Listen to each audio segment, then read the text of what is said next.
and we have a register of 22.5 million plus, which is undergoing audit.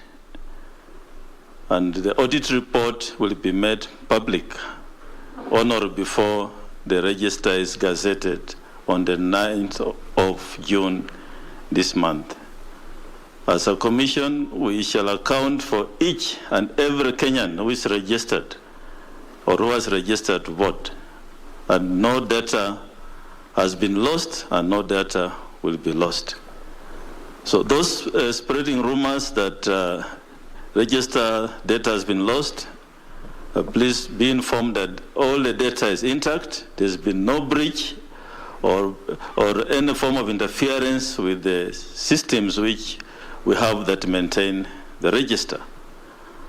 I also want to state that today marks the last day of voter verification. There's been a lot of input from Kenyans, and so most of them with complaints have filled forms, which then that information will be incorporated in the register.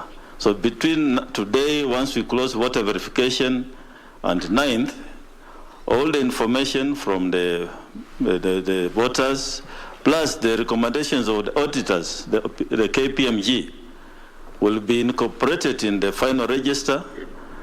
The commission will certify it and gazette it by 9th, and then it will be broken down in form of the counties, constituencies, and wards in readiness for elections.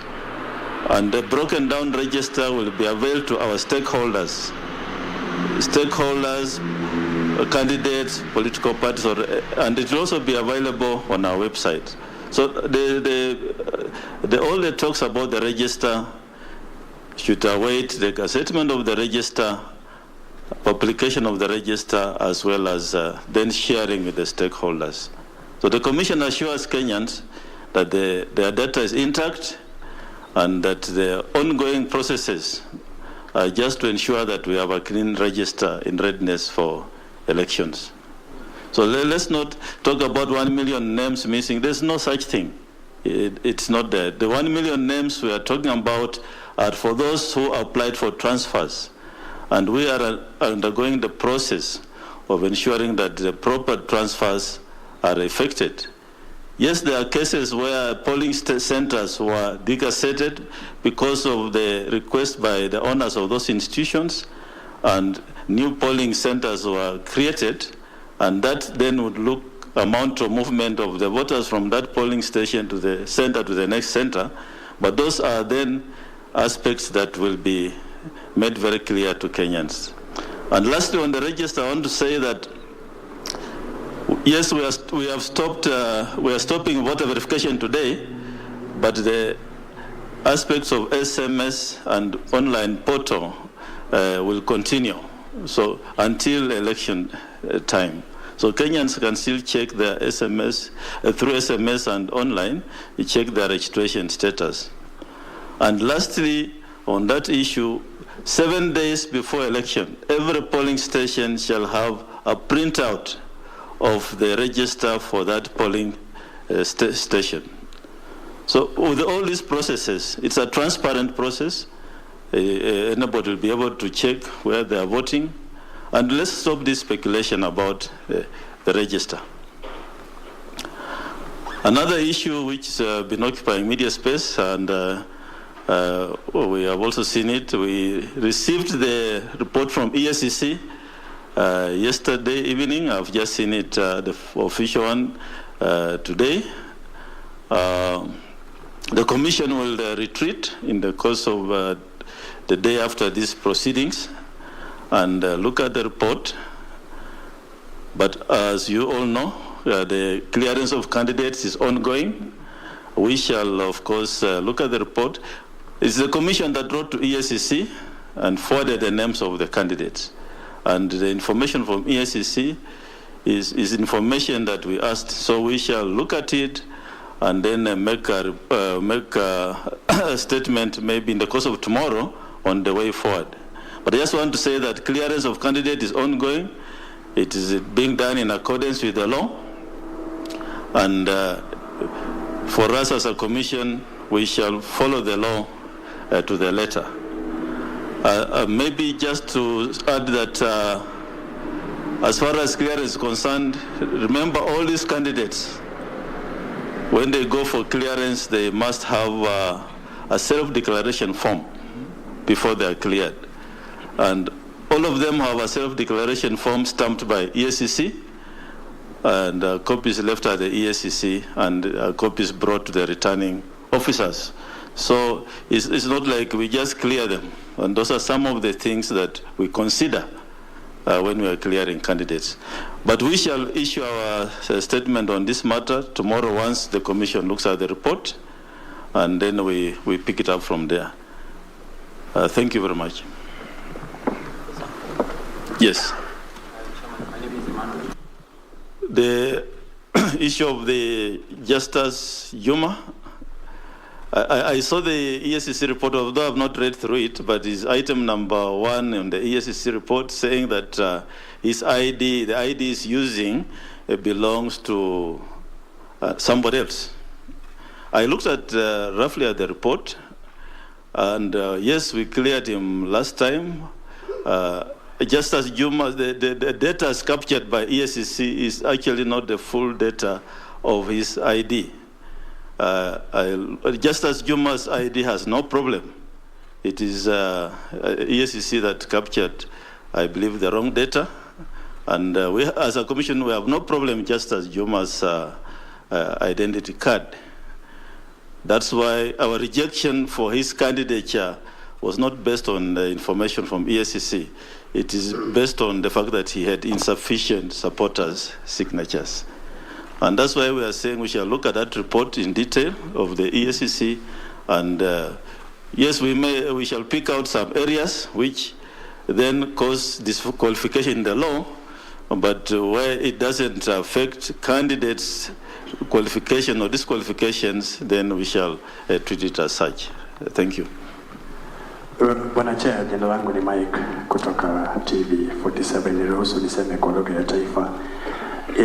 Iwapo kama tume mtaketi chini kuafiki ama kuangazia yale matokeo ya EACC, wale ambao washathibitishwa na tume ya IEBC, kwa mfano mbunge wa Sirisia ambaye ashapatiwa cheti cha kuendelea kupigania kiti chake, kutendaje? Pana uwezekano wa kuregesha ama kumnyang'anya kile cheti, na wengine ambao vile vile washathibitishwa kutakwenda namna gani?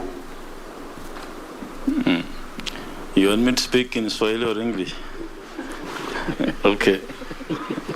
Now, as I said, we have been clearing candidates on the basis of the legal framework which we have.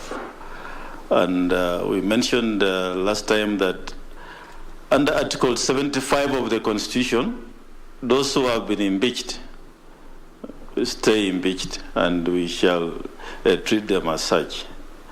Those who have other matters, like the ones you have mentioned, convicted but having an appeal, the Commission follows the direction of Article 99(3), that as long as you have an appeal, of course, we cannot stop you from running.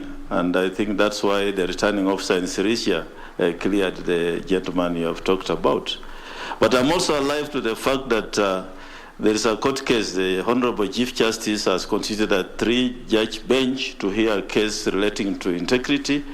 And I would appeal that that case then be heard as soon as possible within this framework of 2 weeks before the Commission starts preparing the ballot papers. So that if there's any direction from the court on the issue of integrity and the clearance, then we shall incorporate the decision of the High Court.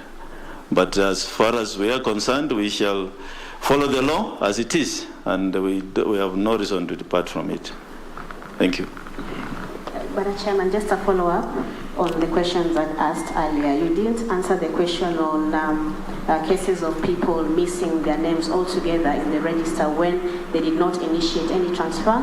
And secondly, you talked about it earlier, but just maybe for reinforcement, can you assure Kenyans that the voter register is safe and that no one has tampered with it and no one has infiltrated it at this moment? Yes, thank you. I did say that if a voter registered and has that slip and his or her name cannot be found, they should report to our staff at the constituency or county or wherever they are, and we shall attend to them. So I don't have data on the missing voters. If you have, please advise them to see us at any polling station, at any registration center, and we shall attend to them. So we don't have statistics on these missing persons in the registers you are talking about. And I also want to state clearly that the data on the register of voters is intact. We had 19.6 million voters in 2017. We now have a database of 22.5 million plus, which is deduplicated and is under audit. And that is the data we have. We also have a few multiple cases where people are registering 2-3 times.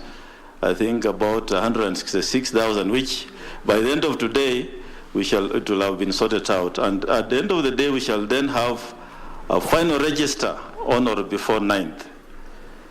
I want to assure Kenyans again that their data is safe, there's been no breach, and we shall have a register on or before 9th of June this year in readiness for elections. I believe, Brenda, I've answered your question. Yeah, thank you. So we meet at 2 p.m. for the other candidates. Thank you. Okay, thank you, ladies and gentlemen.